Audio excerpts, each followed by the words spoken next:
This week's Naked Scientist podcast comes from Naked Genetics, a monthly peek inside your genes with me, Dr. Kat Arney. From plants to pathogens, fruit flies to fungi, and hamsters to humans, we take a close-up look at the blueprint of life. We've got in-depth interviews with leading scientists, the latest news from the world of genetics, answers to your burning questions, and our Gene of the Month. You can find us at thenakedscientist.com/genetics. This is the Naked Genetics podcast, taking a look inside your genes.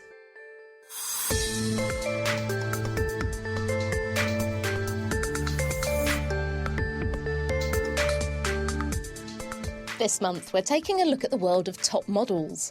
Not the kind that won't get out of bed for less than 10 grand, but the model organisms used by researchers all over the world to answer some of the most challenging questions in biology. You can slow them down or you can speed them up. Very importantly, you can just freeze them completely and keep them in liquid nitrogen or minus 80, and they will live forever like that. We'll also be hearing about the origins of polar bears, the extinction of Tasmanian tigers, fitter frogs with faster genomes, and promiscuous bees. And move over Beyonce, because our gene of the month is the curvaceous callipyge. That's Greek for beautiful buttocks. This is the Naked Genetics podcast for May 2012 with me, Dr. Kat Arney, brought to you in association with the Genetics Society, online at genetics.org.uk.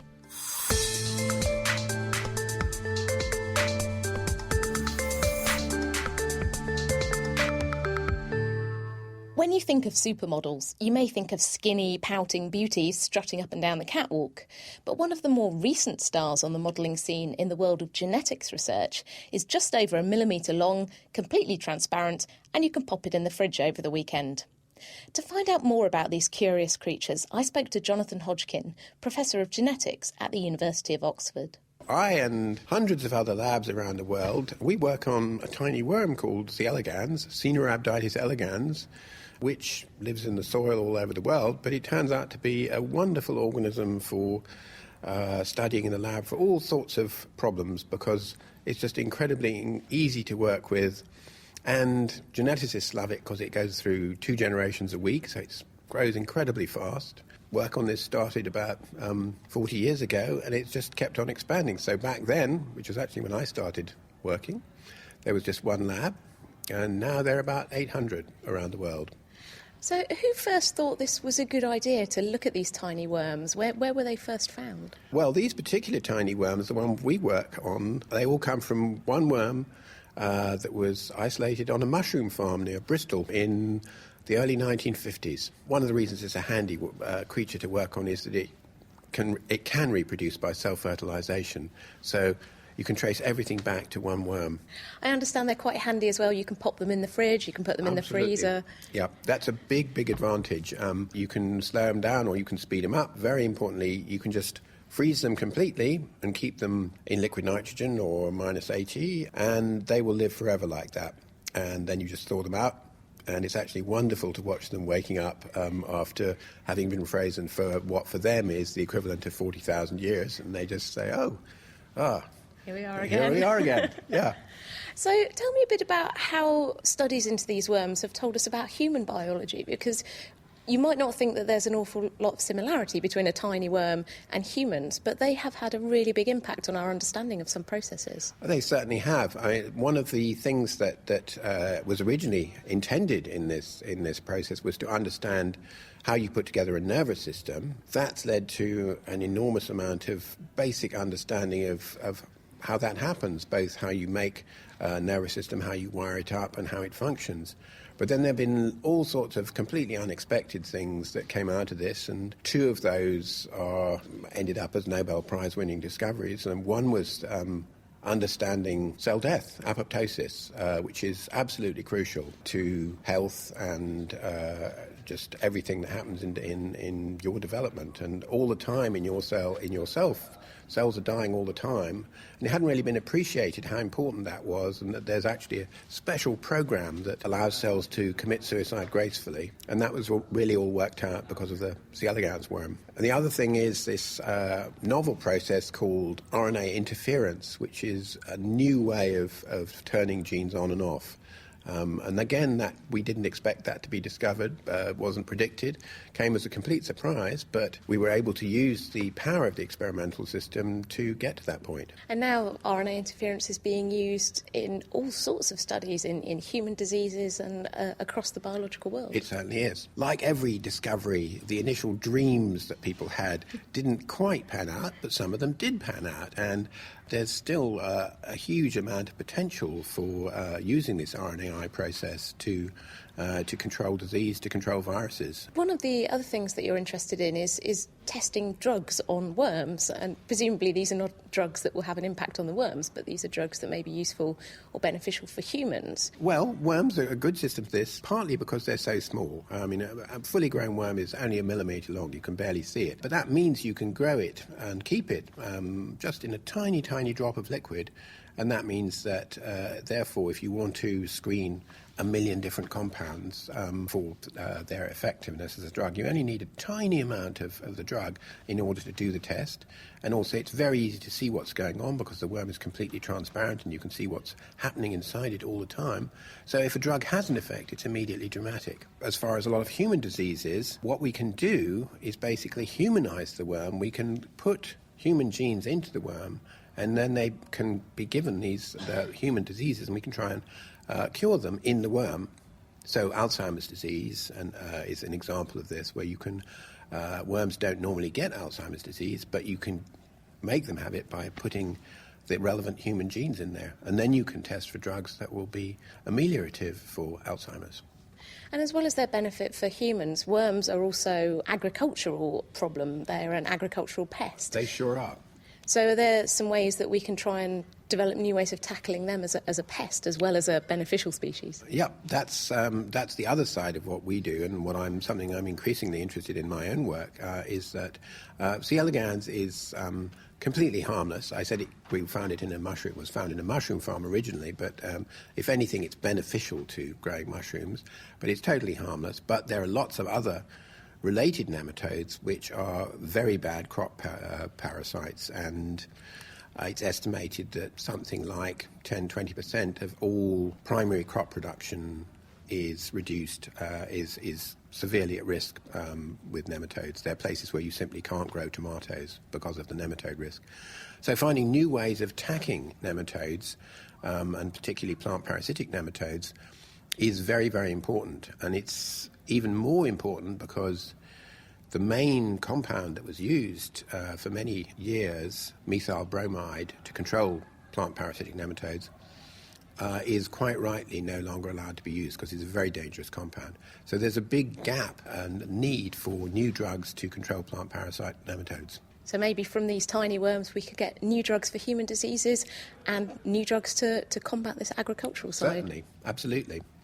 And we can also, as well as the plant parasitic nematodes, there are human parasitic nematodes, which are a significant health burden, particularly in the developing world, things like river blindness, things like elephantiasis, and then there are more insidious things like hookworm. There are hundreds of millions of people who've got hookworm. Hookworm doesn't kill you, but it makes you pretty unhealthy. And finding new ways of controlling that would make an enormous difference in many countries. That was Professor Jonathan Hodgkin, who was awarded this year's Genetics Society Medal for his work with tiny C. elegans worms.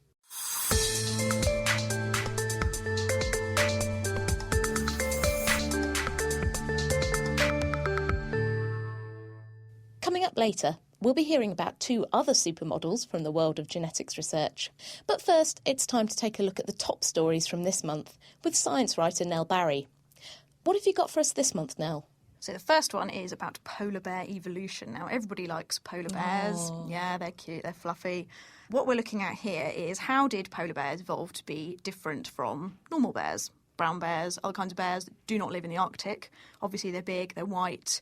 They can cope with the cold, so clearly they're quite different. And it was actually confusing scientists because it didn't seem like they'd had enough time to evolve all these differences. We previously believed that they evolved from a brown bear about 150,000 years ago, is when they split off from that heritage. Now they've looked at better samples of DNA, not just mitochondrial DNA, but the rest of the DNA code as well. And that suggests that they've actually evolved 5 times longer ago than we thought, which explains why they've become so different over that longer period of time. So, yeah, we thought they were some kind of evolutionary ninja, that they changed really fast, but they've had 600,000 years to turn into polar bears.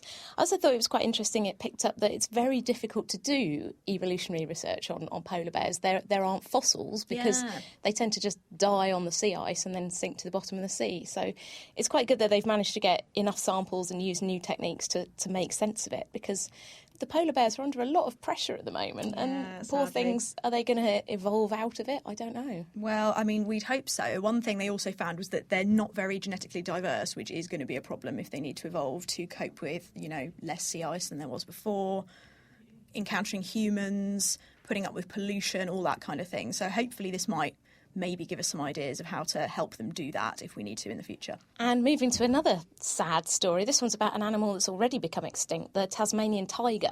This is research that was published in PLOS ONE by Dr. Brandon Menzies and his team at the University of Melbourne, obviously in Australia, where the Tasmanian tiger lived. Now, they've been doing a lot of research onto the evolution of Tasmanian tigers and looking at old samples, and found that they have very poor genetic diversity. So, for example, when you look at DNA changes in certain parts of the genome, dogs have like 5 to 6 differences between individuals. Tasmanian tigers only average about 1 difference. They're not very diverse at all. Luckily, or maybe unluckily, the Tasmanian tiger actually got hunted to extinction by bounty hunters before it could go extinct. And now another story you spotted about bees, giant bees. Yeah, this is giant bees in China, and this was published in PLOS ONE. They were actually looking at isolated colonies of bees on an island off the coast of China. And what they were trying to figure out is how these bees cope with being so isolated, because you'd expect them to be, again, not very diverse genetically because they haven't got a lot of options in terms of who they're breeding with. What they found is the way the honeybee queens cope with this is just by having sex with loads of males, as many as they can, which is a great strategy. Really? Apparently so. Not yours. Well, these are giant sex-crazed bees we're talking about, so who knows what they get up to. But this is good for them because it means that they are mixing up those genes as much as possible, and that means that they're not becoming too inbred, I guess. Another nice bee story that I noticed in the journal Genes, Brains and Behaviour, and this is from researchers at Washington University, was about the role of microRNAs in bee brains. Now, microRNAs are kind of tiny little snippets of RNA. It's the sort of the message inside our cells. And for a long time, scientists have just thought this was maybe sort of junk DNA, didn't really know what it did. And now it's turning out to be very interesting because in bee colonies, bees have different jobs. They're very stereotyped. Some bees are worker bees, some bees are nurse bees. Obviously, you get queen bees, you get drones. And they think that these microRNAs at different times might be responsible for making sure that bees go into the right job. So it's not just the genes, the actual genes being switched on and off. They think that this microRNA is controlling it. And it's really fascinating, some of the roles that these microRNAs might have. Yeah, so it's kind of like career advice for bees in their brain. I think kind of what's weird about this in a way is that there's so much we still don't know, because clearly something must be controlling when these little switches are going on and off inside the bees' brains, and in other animals too. We know they have roles in circadian rhythms, for example. We just don't really know enough about it yet, what they could be doing in human brains, for example. So it'll be really interesting to see more research like this coming out in different species, I think. Yeah, those humans make around 2,000 microRNAs, and they're started to be implicated in cancer, in neurological disease. So a whole field to be explored. And talking of exploring the field, pigeons. The latest research from pigeons. Oh, this is a little bit sad because it's the kind of crushing of an urban legend. People did used to think that pigeons actually had magnetic beaks and that this acted as a sort of compass, allowing them to do these amazing feats of navigation that we hear about. What this research in Nature has shown is that, in fact, this isn't true. And it's a bit of a shame, really. They do, it turns out, have cells in their beaks which are filled with iron. And that was clearly the clue that led people to think that perhaps this was acting as a kind of compass. But in fact, they found that these are macrophage cells, they're white blood cells. So there's no way they could be sending messages to the brain because they're just not designed to do that sort of thing, these cells. So we've still got to find a way. How are these pigeons navigating? I love the quote from the researcher David Keyes. He said, "We've put the cat among the pigeons now." Yeah, just couldn't resist that, clearly. Thanks very much, Nell. That's Nell Barry, science writer. And now it's time for a roundup of the rest of the top stories this month. A joint team of researchers from the UK and Canada have rewritten the rulebook on defining different types of breast cancer, publishing their findings in the journal Nature this month. Led by Professor Carlos Caldas from the Cancer Research UK Cambridge Research Institute, the scientists carried out detailed analysis of the genetic fingerprints of 2,000 breast tumours and found they grouped into 10 distinct categories. Currently, doctors only recognise 4 broad categories of breast cancer, but these new results help to explain why some women who seem to have the same type of cancer respond differently to treatment. It will be years before the fruits of this research filter into routine treatment, but the team hopes their findings will start to be applied in clinical research by stratifying women taking part in breast cancer trials straight away. Scientists at the National University of Singapore have discovered the molecular switch that makes plants produce flowers rather than leaves, publishing their results in the journal PLOS Biology. Although it's one of the most important things that a plant does, the actual mechanisms underpinning how this happens are relatively unknown. The researchers, led by Hao Yu, discovered that the protein FTIP1 is important for making plants flower at the right time under normal light conditions, while plants with a faulty version don't flower on time. Manipulating FTIP1 or similar proteins in crop plants could be useful for increasing crop yields in different environments. In a paper in the journal Molecular Biology and Evolution, Juan Santos from the National Evolutionary Synthesis Center in the US describes how fitter poisonous frogs have faster changing genomes. The idea that animals with faster metabolic rates might have faster evolution was first put forward in the 1990s, but nobody could come up with good evidence to support it. But Santos thinks this is because researchers only studied animals at rest, rather than during physical activity. To test his idea, he put 500 frogs from 50 different species through a froggy fitness test and discovered that the genomes of the fitter species were changing faster than their more sluggish relatives. While the reason for this isn't clear, it may be related to the production of free radicals during exercise, damaging oxygen molecules that can cause changes in DNA. Scientists at Uppsala University in Sweden have discovered evidence showing that the evolution of human brains may have resulted from changes in the genes responsible for fat metabolism. Led by Adam Amur, the researchers think that a change around 300,000 years ago helped early humans to produce larger amounts of omega-3 and omega-6 fatty acids from vegetable oils in our diet, which are vital for brain development. Intriguingly, the researchers only found the gene change in humans and not in our primate relatives like chimps, gorillas and monkeys, or in early hominids such as Neanderthals. But there's a flip side to this, as although increased production of omega-3 and omega-6 fatty acids may have helped our brains to evolve, today they contribute to the risk of diseases such as cardiovascular disease. And if you want to find out more about any of these stories, the references are all on our website. That's thenakedscientist.com/genetics.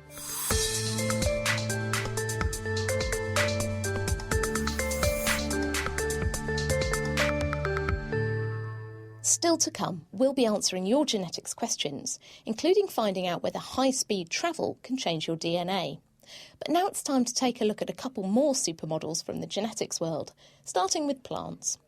Here's Sean Cutler, Associate Professor of Plant Cell Biology at the University of California, Riverside, explaining why the tiny, weedy cress Arabidopsis makes a good model for plant biologists. Because of its size, it's a very small weed, and it grows relatively quickly. It also has a small genome, and because of those features, geneticists early on selected it as being a good model for lab studies, in the way that the fruit fly is a good model for a lot of other insects. And how long have scientists been studying Arabidopsis? The first studies go back longer than the 50s, but I would say modern Arabidopsis research, where a lot of people started working on it in parallel with similar building tools and working together. That really started, I would say, in the 80s. And we know about model systems for studying animal biology, fruit flies, zebrafish, mice. Why do we need a plant model? Well, plants feed the planet. We need to understand how plants use water, how they use nitrogen, how the different inputs that we give them are converted into the materials that we harvest for food or fiber, and now, of course, for fuels as well. What we would like to be able to do is make those processes of agriculture, modern agriculture, more efficient and get by with less of the inputs that we use so that we can feed our growing population without, with the available land and resources that we have. It's obviously a big challenge with climate change and a lot of places in the world where we grow crops getting a lot drier. Yeah, drought is a really big problem all over the world, but also flooding is a really big problem. So the levels of floods in flood-prone areas are going up. Climate is becoming more erratic, it appears, with drought-prone areas getting longer droughts, more severe droughts, and flood-prone areas getting longer and more severe floods. And it turns out that plant biologists are getting a handle on how to make plants grow better under conditions of flood, how to make plants grow better when there's water limitation or other nutrient limitations. So tell me a bit about the kind of approach you're taking, this chemical genetics approach. What do we mean by that? So the classical genetics used to, and still does, try to figure out how a pathway works by breaking it with a mutation. Is if you were trying to understand how a car worked and you were from Mars, you would cut the line between the brakes and the brake pedals, and the car wouldn't stop, and you would conclude that the brake pedal has something to do with slowing down cars. And genetics has that same logic where you break genes and you look at what the consequences are for the organism and try to infer their functions that way. One of the things that we're realizing in many organisms, but it's particularly true in plants, is that there are often backup systems. So plants, as a rule, always have two brake pedals.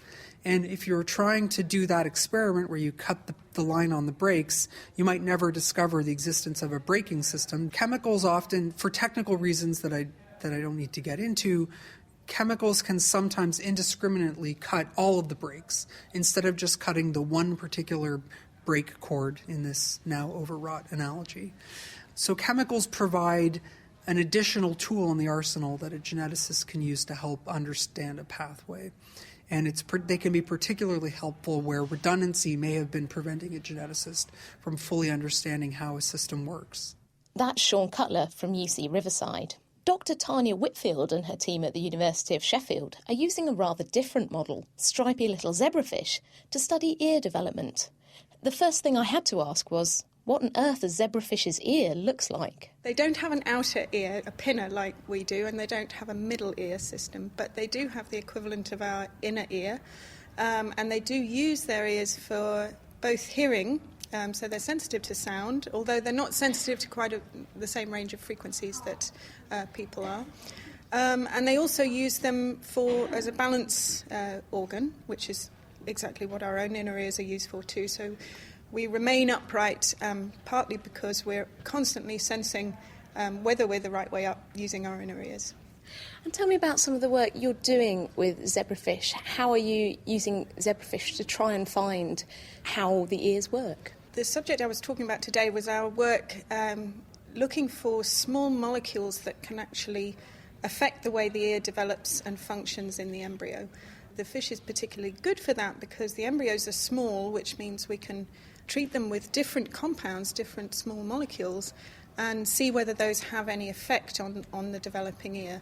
And specifically, we've been using a gene expression marker, which is abnormally expressed in one of our zebrafish strains, to see whether we can restore the normal expression of that gene after we've treated with chemical compounds.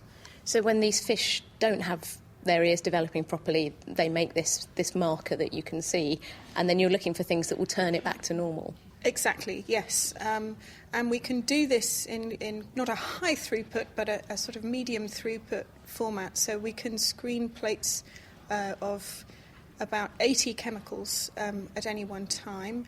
And so we've completed a screen of over 2,000 chemicals, and of those we've found 40 different compounds that give the effect that we want.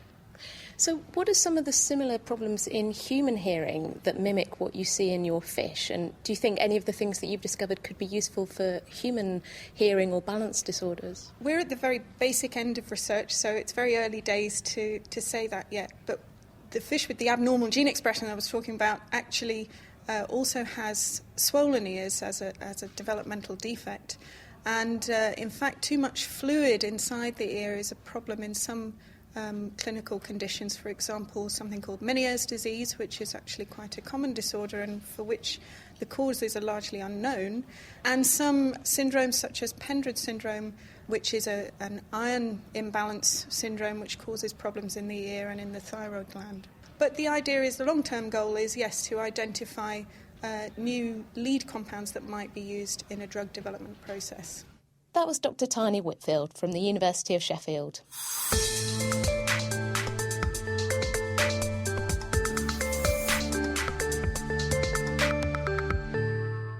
Now it's time to look at your burning genetics questions with the help of Marianne Baker from the Barts Cancer Institute in London. First, John asks, can medication change your DNA? Most drugs act on proteins, the molecules in our cells that do particular jobs, so they don't change your underlying DNA. But some can act on DNA. For example, many chemotherapy drugs such as cisplatin damage DNA and make cancer cells die. But they can also damage DNA in healthy cells too, and that causes side effects. Some new cancer drugs in development are designed to change the molecular tags on your DNA, which are known as methylation and acetylation, and these affect how genes are switched on or off. While DNA-altering drugs will usually just kill cells in your body rather than just causing long-term changes, there are more serious consequences if women take these kind of drugs when they're pregnant. The controversial drug thalidomide can also affect DNA. It causes birth defects if it's taken by pregnant women, and there are other examples of drugs that can also have this effect and must be avoided in pregnancy. And next, Jabun and Lovu asks whether high-speed travel also changes human DNA. There are probably no effects on DNA from high-speed travel itself, but there is a known effect on DNA from cosmic radiation at high altitudes. One long-haul flight is roughly the equivalent radiation exposure of a couple of chest X-rays. So if you spend a lot of time at high altitude, rather than high speed, you'd be increasing the chances of damaging your DNA and therefore slightly increasing your cancer risk. As Sean B points out on the Naked Scientist forum, if high-speed travel had an effect, it would have been seen already. Astronauts have to go at 12 kilometres per second to obtain enough energy to reach Earth orbit as well. And as they're probably the most studied people around, any effects would have been seen between now and the 1960s when the first people orbited the Earth. If you've got any burning questions about genes, DNA and genetics that you'd like us to answer, just email them to genetics@thenakedscientist.com. You can tweet us @nakedgenetics, or you can post on the Facebook page. That's nakedscientist.com/Facebook, and we'll do our best to answer them for you.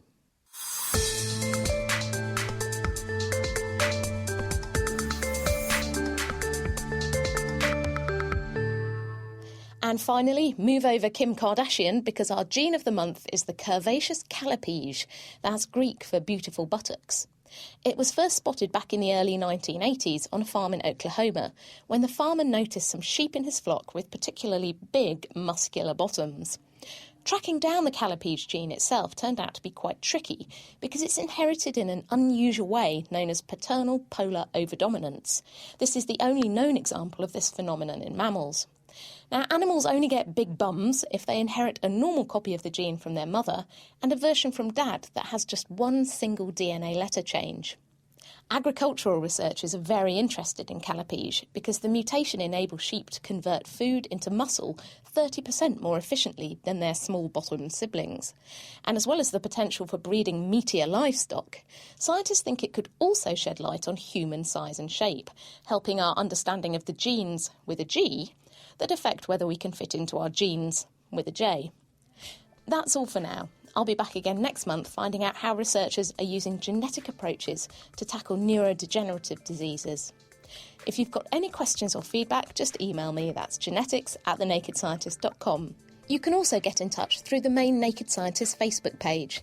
That's nakedscientist.com/Facebook, or by tweeting @nakedgenetics.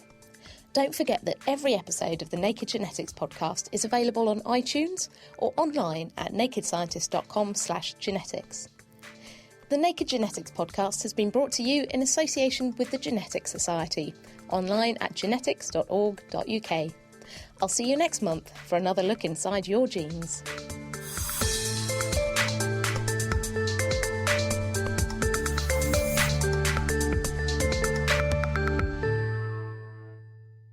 That was the Naked Genetics podcast.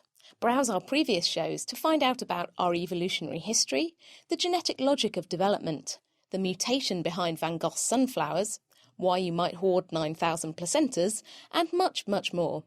You can listen, download and subscribe now for free at thenakedscientist.com/genetics.